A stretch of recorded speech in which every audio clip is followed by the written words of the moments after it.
Ако търсите най-добрите алтернативи на Trading 212, сте на правилното място. Това видео ще ви покажа двама надеждни брокери, които много търговци използват вместо Trading 212. И ако искате да откриете акаунт, ще намерите връзки към специални оферти в описанията по-долу. Нека започваме. XTB е листата на Варшавската фондова борса и е регулирана от водещи органи като FSA, FCA и SISEC. Клиентските средства се държат в отделни сметки, а тъй като XTB е публична компания, тя предлага висок ниво на доверие и прозрачност. Платформата XTB е достъпна във вашия браузър и също така като мобилни приложения за Android и iOS. Тя е бърза, лесна за използване и включва всички ключови търговски инструменти, като графики, индикатори, инструменти за рисуване и стратегии.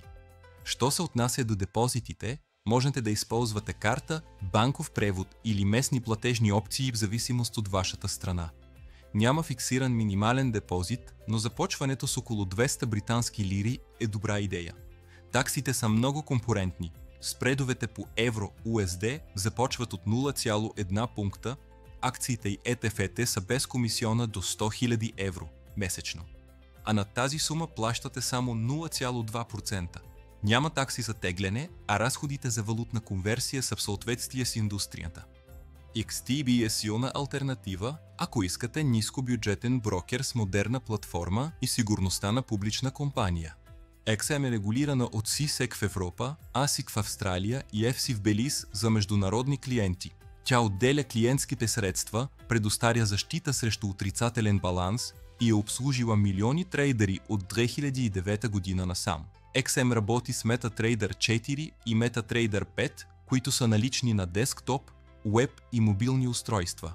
Тези платформи са широко използвани от трейдери, които предпочитат автоматизирани стратегии или напреднали инструменти за графики. Депозитите в XN са много достъпни. Можете да започнете с едва $5.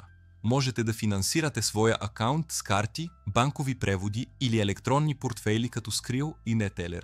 Изтеглянията са бързи и обикновено безплатни.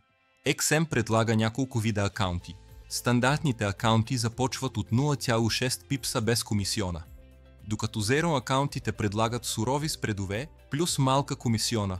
Това ви позволява да изберете настройката, която съответства на вашия стил на търговия. XM е добра опция, ако искате MetaTrader, ниски начални разходи и гъвкави акаунти. Но ако предпочитате простота, много ниски такси и собствена платформа, XTB често е по-добрият избор.